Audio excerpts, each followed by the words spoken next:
तो आप और हम निश्चित रूप से परम भाग्यशाली हैं, क्योंकि शिव महापुराण का सत्संग व्यक्ति को जीवन में धीरे से प्राप्त नहीं हो सकता, ऐसा शास्त्र ने कहा है।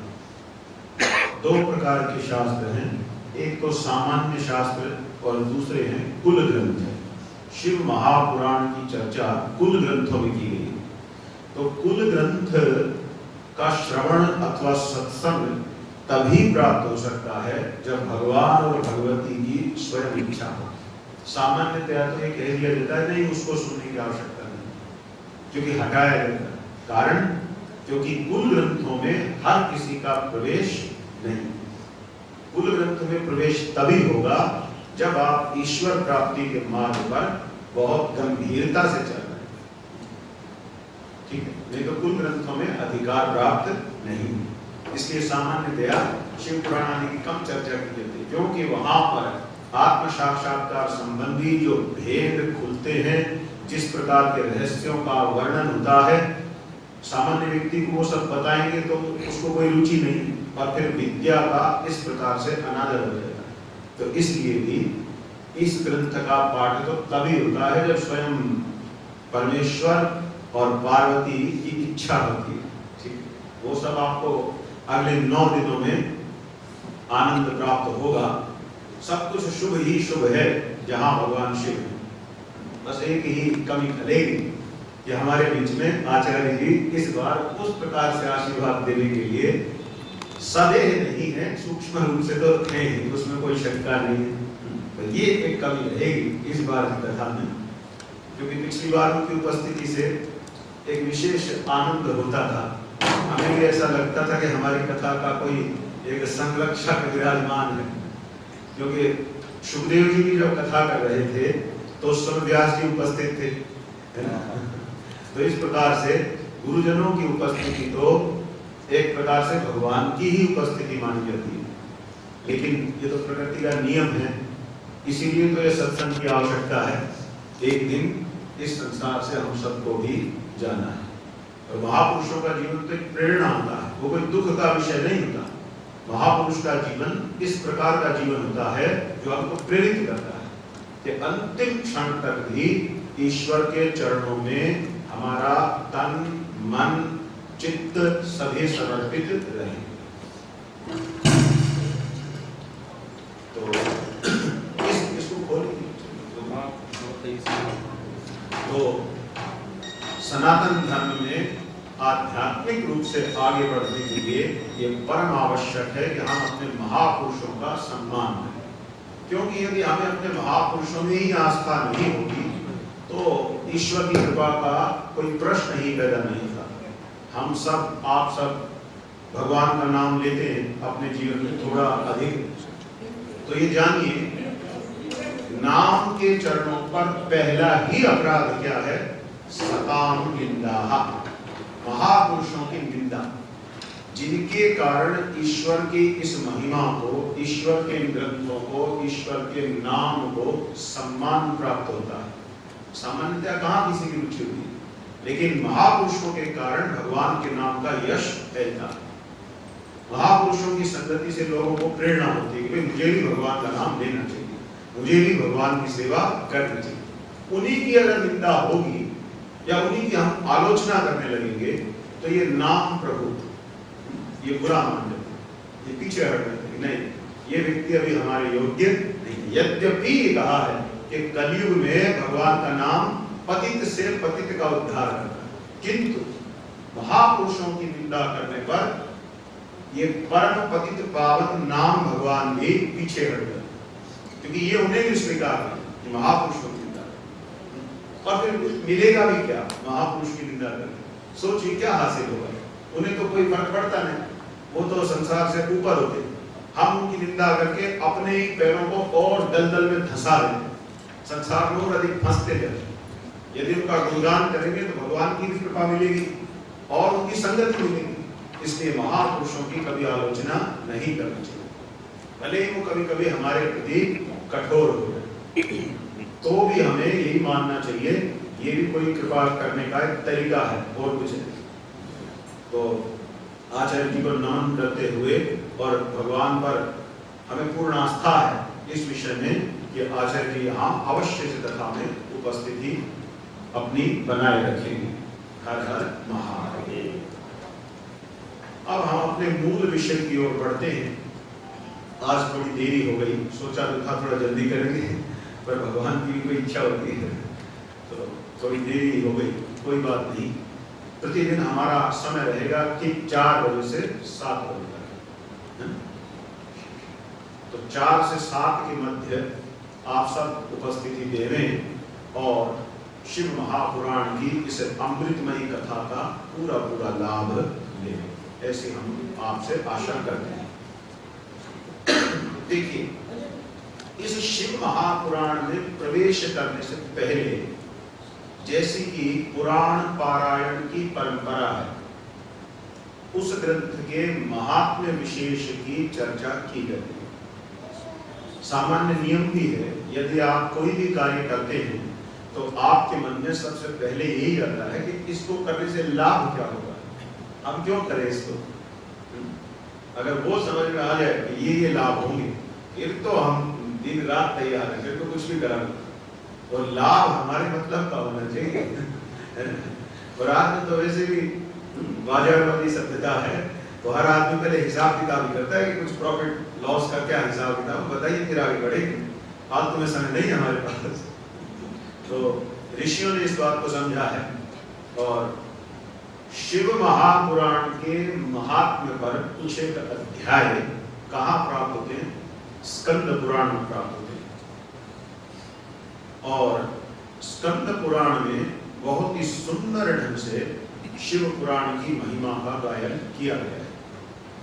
शिव पुराण की महिमा को कहते हुए स्कंद पुराण कहता है, ये शृण्वन्ति मुने शैवं पुराणं शास्त्रमोत्तमं ते मनुष्यान् मन्तव्या रुद्रा एव न संशयः। हे मुनियों, सूत जी कहाँ कह रहे हैं? स्कंद पुराण। इस कलयुग में जो मनुष्य शिव महापुराण का श्रद्धा पूर्वक बैठकर श्रवण कर सकते हैं, सब नहीं कर सकते, ध्यान रखिए, किंतु जो कर सकते हैं तो उन्हें किस दृष्टि से देखना चाहिए? सूत जी कहते हैं, ते मनुष्यान् मन्तव्या, उनको आप सामान्य मनुष्य मत मानना, अन्यथा गड़बड़ हो जाए।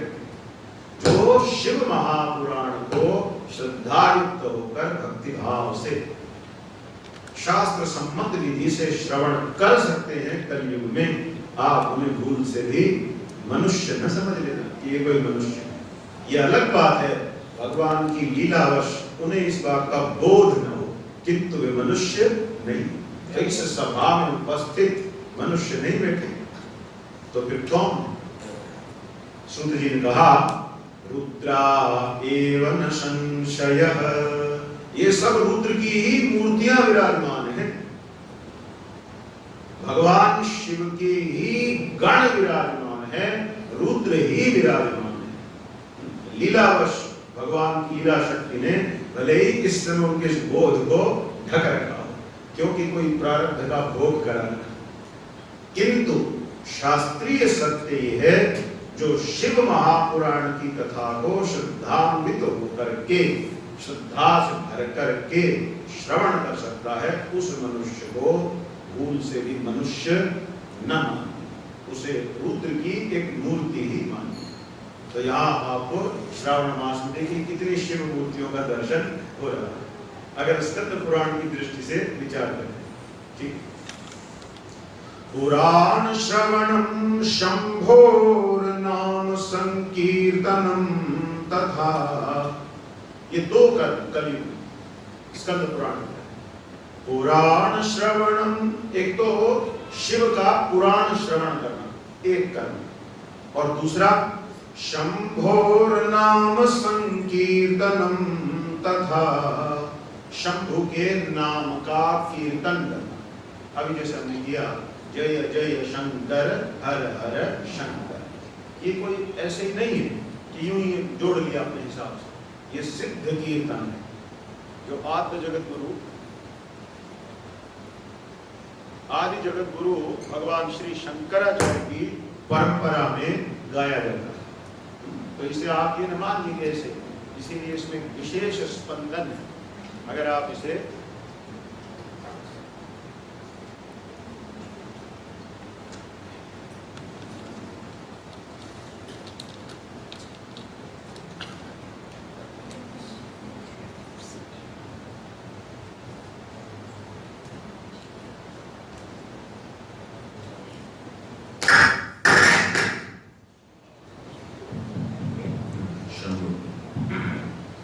ठीक है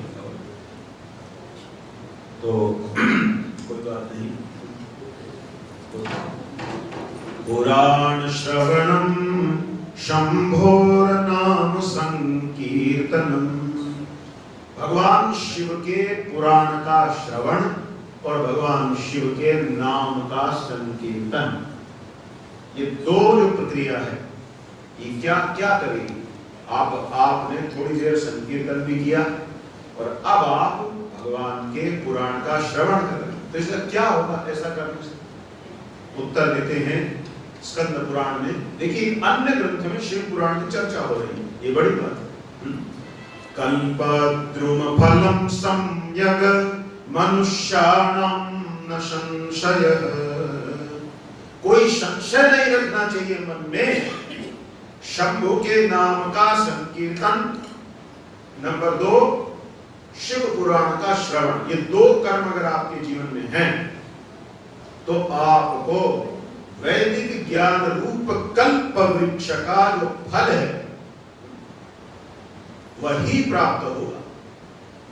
या यूं मान लीजिए वैदिक ज्ञान रूपी जो कल्प वृक्ष है उसका फल ये दो ही वस्तु है, शिव महापुराण की कथा प्लस भगवान शिव के नाम का संकीर्तन। कभी कभी पंथ के आग्रह से लोगों को लगता है कि भागवत की इस दृष्टि से चर्चा तो ठीक है पर बाकी पुराण छोटे पुराण है, ऐसा विचार नारकीय है, ऐसा कभी कल्पना में भी नहीं सोचना चाहिए।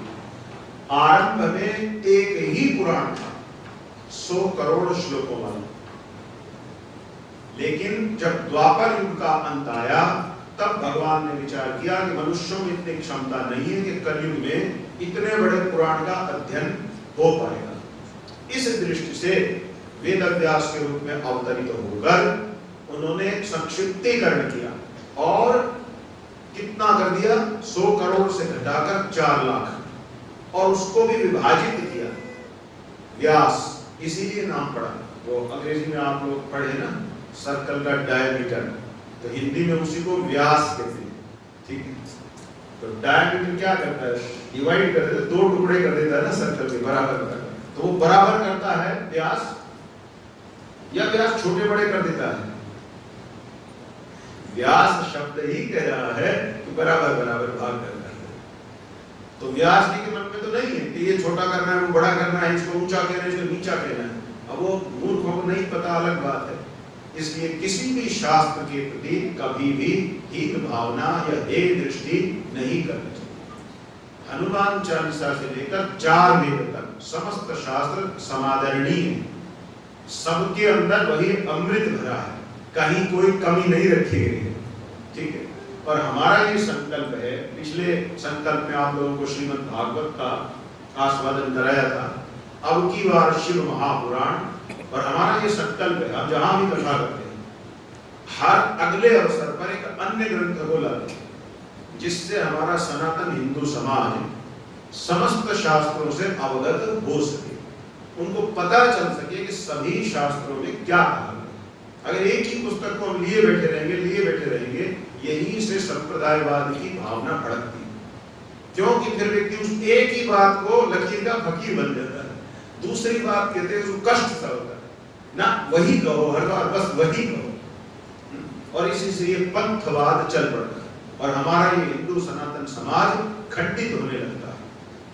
इसके बॉक्सेस बनने लगते हैं, एक बॉक्स बस, उसमें जो चीजें उससे आगे की बात मत करो। संस्थाओं में फिर आप जाते हो तो संस्था वाले कहते हैं बस हमारी संस्था की किताब पढ़नी, दूसरी नहीं पढ़नी, उससे भ्रम हो जाएगा, हमारी पढ़ लो, क्योंकि उनको पता है अगर इसने कुछ और पढ़ लिया या सुन लिया तो ऐसे प्रश्न खड़े हो जाएंगे, वो उत्तर हमारे पास फिर होंगे नहीं। तो ये ग्रुपिंग जो हो रही है, इससे हिंदू समाज टुकड़ों में बट गया है, छोटे छोटे टुकड़े हो गए। इसलिए जब कोई समस्या आती है तो सामूहिक रूप से सारा हिंदू समाज इकट्ठा होना नहीं चाहता। इस संकट के निवारण के लिए ही यह आवश्यक हो गया है कि हिंदुओं के समस्त शास्त्रों का पारायण किया जाए, और सभी शास्त्रों को जब ये हिंदू सनातन समाज सुन लेगा, जान लेगा, तो वो खुद ही समझ जाएगा कि कोई बीच में मूर्ख बना रहा है, सारे शास्त्रों में कहीं कोई भेदभावना नहीं है, सबका मत एक ही है। और सिद्धांत किसको बोलते हैं?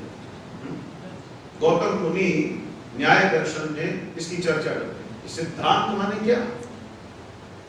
सिद्ध हो जो अंत में, उसको क्या कहते हैं? सिद्धांत। अंत में तो तब सिद्ध होगा जब आप सारी बातों को लाओगे। जब आप सारी बात लाए ही नहीं तो अंत तो आया ही नहीं, फिर सिद्ध क्या होगा? कुछ नहीं। सर्वशास्त्र सम्मत जो मत है उसी को गौतम मुनि की दृष्टि से सिद्धांत ऐसा कहा गया। जब आप सब शास्त्रों को सुनोगे ही नहीं, जानोगे ही नहीं, तो आप सिद्धांत पर कभी नहीं पहुंच सकते कि सिद्धांत है। ठीक, इसलिए ही सारे शास्त्रों के पारायण की आज हिंदू समाज को आवश्यक है। यह हमारे मंदिर अध्ययन केंद्र के रूप में बदल जानी चाहिए, जहां दिन रात शास्त्रों का अध्ययन हो, अभ्यास हो, प्रचार हो, शास्त्रों पर चर्चा हो, शास्त्र के किसी भी पक्ष को छोड़ा न जाए। ठीक है, तो उसी दृष्टि से अब की बार हम आपके लिए शिव महापुराण का वर्णन कर रहे हैं।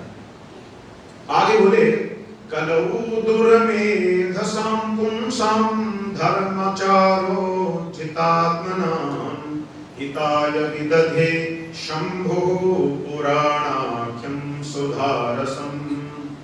बोले, कलयुग में धर्माचरण से शून्य चित्त वाले, ये तो सत्य है, कलयुग के जो लोग हैं धर्माचरण में वो शून्य चित्त है। धर्म के आचरण का आरंभ कहां से होता है? प्रातः काल सही समय पर उठने से होता है। वही गड़बड़, उठते ही 10 बजे।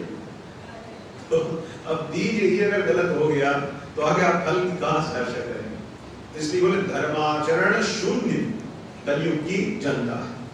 बोले, कलौ दुर्मेधसां, और बुद्धि कैसी है? दुर्मेधा है, बड़ी षड्यंत्रकारी बुद्धि है। पता नहीं कैसे कैसे उल जरूल तरीके अपनाते हैं, किस तरह से कुछ गलत करके लाभ उठाए, सही करके लाभ उठाने की भावना नहीं रहे। कुछ गड़बड़ करें और फिर लाभ उठाएं और जोर जोर से ठहाके लगा के खुश हो कि मैंने कर दिया काम, किसी को पता भी नहीं चला। अरे साहब ऐसे वहां मेरी जान पहचान, तो मैंने नीचे से ये कर लिया, वो हो गया काम। इसमें अपनी बड़ी विजय मान, यहाँ बड़े भारी सब दुर्मेधसां कलयुग की स्थिति है। धर्माचारो जितात्मनां, और धर्माचरण से तो कोई कुछ लेना नहीं, छोड़ दिया धर्माचरण। ब्राह्मणों का ही धर्माचार नहीं बचा।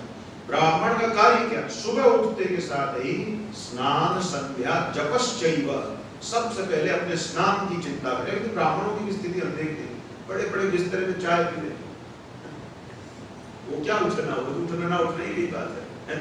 तो उठते ही सबसे पहले सोचे शुद्ध हो, स्नान संध्या जपश्चैव, संध्या करें।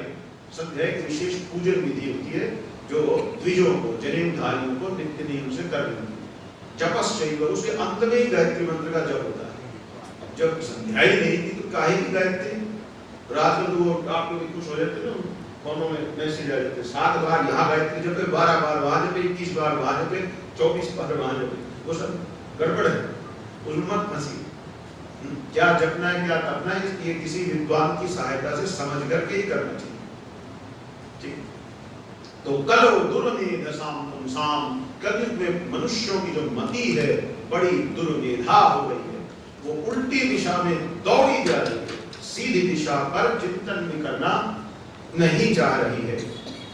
इसलिए क्या बोले, सदा सेव्या सदा सेव्या सदा सेव्या विशेषतः एतत् शिव पुराणस्य कथा परम पावनी।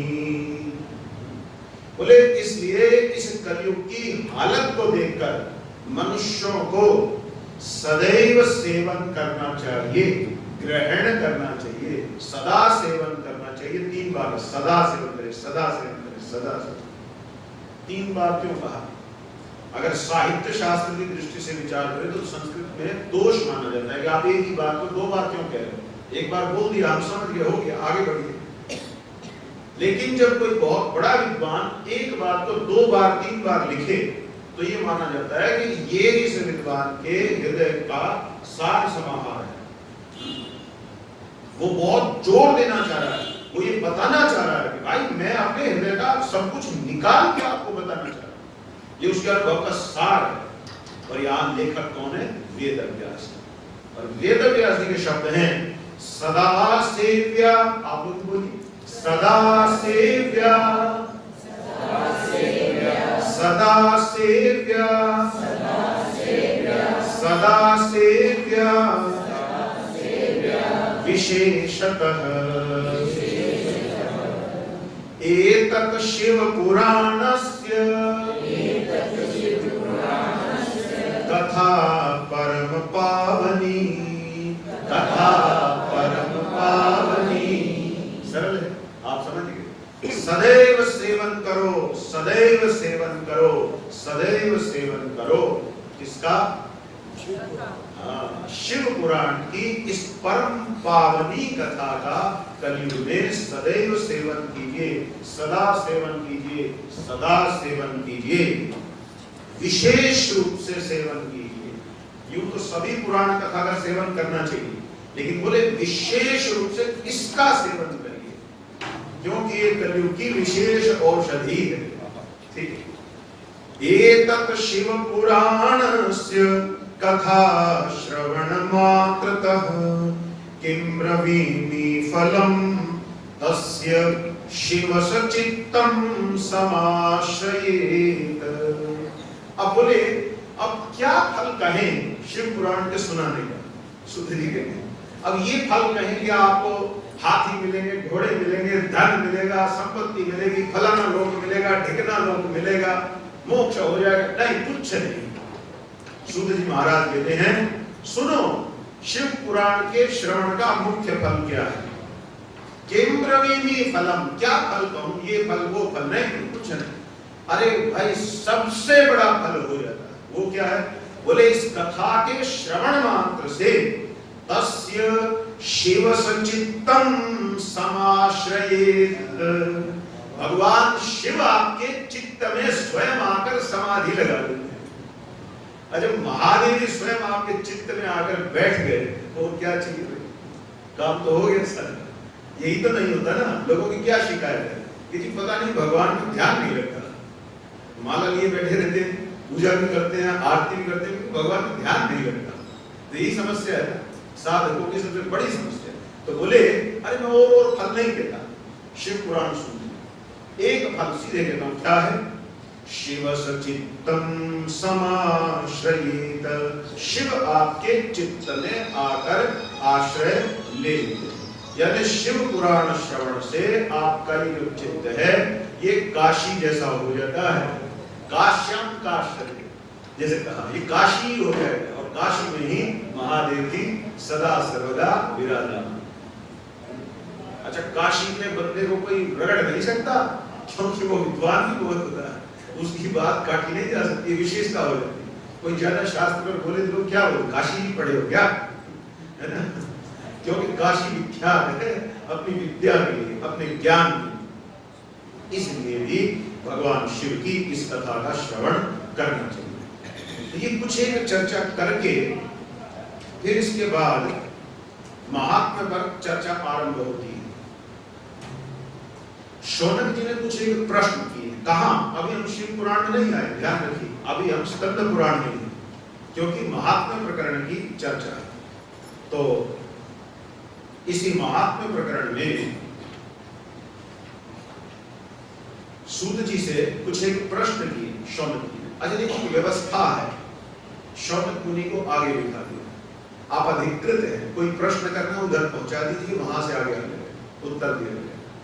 एक व्यवस्था है, ये नहीं कि वो गाँव को इधर से बजाएगी, इधर से उधर से। अब 88,000 ऋषि बैठे हैं, संभव ही नहीं कि सब प्रश्न करें और सबका उत्तर हो जाए, तो प्रश्नोत्तर में सब काल व्यतीत हो जाएगा। तो इसलिए एक व्यवस्था है। अब होता क्या है, इतने सारे लोगों में संभव है कि 10 लोगों का एक ही प्रश्न हो, तो उसी प्रश्न को शौनक जी पूछ लेंगे। बहुत से लोगों का प्रश्न के स्तर का भी नहीं हो सकता, ये भी आवश्यक नहीं है। तो ऐसी स्थिति में शौनक जी उसको महत्वपूर्ण मान करके नहीं भी पूछेंगे, तो अधिकृत कर दिया कि भाई शौनक जी ही प्रश्न करेंगे। और शौनक जी में इतनी योग्यता है कि उन्होंने सभी आवश्यक प्रश्न सूर्य जी के सम्मुख रख दिए। अब आप देखिए, स्कंद पुराण में शिव पुराण की भूमिका स्वरूप क्या प्रश्न पूछे गए, वे प्रश्न आप और हमसे कितने जुड़ जाते हैं। उन्होंने कहा सदाचार, एक एक शब्द को पकड़िएगा, सदाचार, भगवत भक्ति और विवेक। सदाचार माने क्या? यही कि अच्छा आचार नहीं, सदाचार माने शास्त्रीय आचार। हम अपने हिसाब से उठते हैं, हम अपने हिसाब से आजकल देखते हैं कि ये खाने से मेरी सेहत अच्छी बनेगी नहीं बनेगी, हमने अपने अपने कुछ पैरामीटर्स बना लिए, कुछ वेबसाइट्स को लोगों ने सिलेक्ट कर लिया कि उस वेबसाइट पे दे रखा है कि ये खाना अच्छा है, ये नहीं खाना अच्छा है। नहीं, शास्त्र ने क्या कहा है कि क्या ग्राह्य है और क्या अग्राह्य है, चाहे वस्त्र हो, चाहे भोजन हो, चाहे कोई अन्य वस्तु हो। सदाचार शास्त्र के कहे अनुसार खाना, रहना, सोना आदि आदि, इसका नाम है सदाचार। शौनक जी ने प्रश्न किया है, महाराज सदाचार की वृद्धि कैसे हो? आप ही बताइए, ये आवश्यक है या नहीं? आज जो इस हिंदू समाज की क्या बात है, पूरे भारतीय समाज में सबसे बड़ी आवश्यकता, लोग बोलते हैं डेवलपमेंट, यहाँ सड़क बने, वहां सड़क बने, ये लगाए वो लगाए, ऐसा। अरे ये सब हो या ना हो, सबसे जो लेटेस्ट डिमांड होनी चाहिए वो क्या होनी चाहिए? पूरे समाज के एक स्वर से सदाचार कैसे बने। जब ये इंसानी जानवर बन जाएगा, आप कितनी भी टेक्नोलॉजिकल डेवलपमेंट कर लीजिए, क्या होगा उससे? आप जानवरों को सुविधा देंगे तो कुछ लाभ होगा? मनुष्यों के लिए सुविधा है, पशु को देंगे, वो सब तोड़ फोड़ करके रखेगा रास्ते। और यही हो रहा है। अभी कुछ समय पहले मैंने सुना था, भारत सरकार ने एक नई रेल चलाई थी, नहीं रेल चलाई थी, ये सोच करके कि सुविधा बढ़ेगी, तो लोग उसके पुर्जे निकाल करके घर ले गए। तो अब जब तक सदाचार नहीं होगा तो आप क्या कर लेंगे? तो दे लीजिए जितनी मर्जी सुविधा, दिमाग तो वही का वही है, तो सुविधा से नहीं होगा। तो उन्होंने पहला ही शब्द प्रयोग किया कि सदाचार की वृद्धि कैसे हो, एक। नंबर 2, भगवत भक्ति कैसे बढ़े, दूसरा प्रश्न। तीसरा प्रश्न किया, विवेक की वृद्धि कैसे हो। विवेक क्या होता है? विवेक का अर्थ है ये सही है, ये गलत है, इन दोनों के बीच में अंतर करने की आपकी जो योग्यता है, उसी का नाम है विवेक। इसकी वृद्धि होनी चाहिए या नहीं? पूरी एडवर्टाइजमेंट इंडस्ट्री आपको क्या बताती है कि बेकार चीज है पर बहुत अच्छी है, ले लो। यही काम है ना उनका। वो इसी चीज का पैसा लेते हैं कि आप जितनी भी घटिया चीज लाइए, हम इतना गुण गा देंगे कि ले बिना कोई रहेगा, चाहे झूठेगा चाहे सच्चेगा, कोई चिंता की बात नहीं। लेकिन हमारी इस वैदिक सभ्यता में ऋषियों ने प्रश्न किया है। क्या प्रश्न किया? महाराज सदाचार भगवत भक्ति से युक्त विवेक की वृद्धि कैसे हो। क्योंकि सदाचार विहीन, भगवत भक्ति विहीन विवेकवान का भी महत्व नहीं है। क्योंकि अगर आपको ईश्वर, आपका उद्देश्य ही नहीं है जीवन में ईश्वर प्राप्ति, सदाचार निष्ठ बनना, तो आप जितना मर्जी बुद्धिमान हो क्या फर्क पड़ता है? लास्ट में आप हिरण्यकश्यप, रावण ऐसी ही गति पाएंगे, इससे अधिक तो कुछ होना चाहिए। तो इस प्रकार से चिंता करनी चाहिए। तो एक प्रश्न ये हो गया, आप ध्यान रखना ये प्रश्न 9 दिन तक काम आएंगे। इन्हीं प्रश्नों का उत्तर शिव पुराण है। दूसरा प्रश्न, साधु पुरुष। साधु माने कपड़े बदलने से साधु नहीं होता है, ध्यान दीजिएगा। कपड़े तो कोई ये फिल्म के कलाकार भी बदल के बैठ के ऋषि मुनियों जैसा भेष बना के कई बार उस टीवी सीरियल में बढ़िया हमसे भी अच्छे तिलक लगा करके आ जाते हैं कि नहीं आ जाते? तो क्या इतने से उनको साधु मान लेंगे? नहीं। साधु माने सज्जन, जिसने अपनी इंद्रियों पर सच में संयम की प्राप्ति की है, ज्ञान इंद्रिय में भी कर्म इंद्रिय में, दोनों पर जिसने नियंत्रण पाया है, वही साधु। यही प्रश्न पूछ डाला सोनू जी, महाराज ये बताएं कि ये जो साधु पुरुष हैं, जो सज्जन लोग हैं, ये कैसे अपनी इंद्रियों पर संयम कर लेते हैं? क्योंकि ये नहीं होता। बहुत लोग कोशिश करते हैं कैसे कोई मनुष्य काम, क्रोध, लोभ आदि विकारों पर विजय प्राप्त करे। क्योंकि जब कोई अवसर देता है, अब देख लो कि थोड़ा सा इधर से उधर करना है बस, बाकी 2.5 करोड़ आपके खाते में, तो अच्छे खोपड़ी खराब हो जाती है। उस टाइम याद नहीं आता कि सुबह रघुनाथ मंदिर में आना पड़ेगा और वहां भगवान देखेंगे हाँ कराया काम। उस समय हम अपनी समझदारी दिखाते हैं कि कोई बात नहीं, आपके लिए थोड़ा हिस्सा रखा है, आप चिंता मत करो। भगवान तो नहीं मानेंगे। देवी भागवत में कहते हैं, यदि आप पाप पूर्ण कार्यों को करके धन संपत्ति अर्जित करो और फिर आप ये सोचो अब मैं बालाजी जाकर के सभामणि कराऊंगा या वृंदावन में जाकर साधुओं का भंडारा कर दूंगा, उससे कोई पुण्य प्राप्ति नहीं होती। या काशी में जाकर के कराऊंगा, कहीं भी अधर्म पूर्वक अर्जित धन संपत्ति आदि से किए गए धर्म कृत्यों का कोई पुण्य फल नहीं होता। देवी भागवत स्पष्ट करता है।